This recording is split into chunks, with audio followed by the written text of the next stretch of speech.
Good morning guys! Ayan ang pamangkin ko, nagbibilang na naman ng pera. Mga empty can. Ibibenta niya yan. So mamaya magkakapera naman siya. Oh, see? Dito sa Canada, ang mga bati ay pera.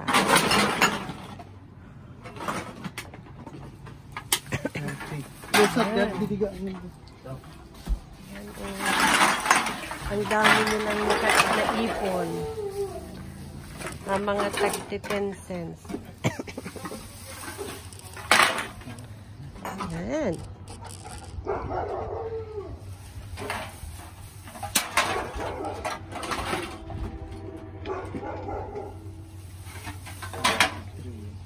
Sinisegregate niya yung mga cans, yung mga sa soft drink or juice, then yung sa plastic, yung sa water. Separate kasi parang iba din ata yung price niya. Yeah, matatagalan siya matapos kasi ang dami bibilangin niya.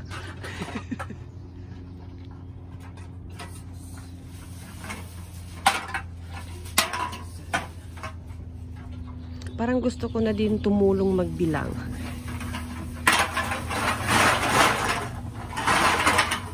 Ilan na?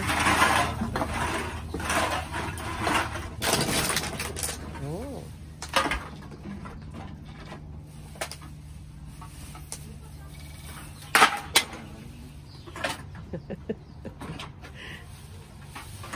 Tuwang-tuwa na naman siya, magkakapera siya. At second time na niya ito magbibenta. Dati week magkano? Ayoko na siyang kausapin kasi madidistract siya sa pagbibilang niya.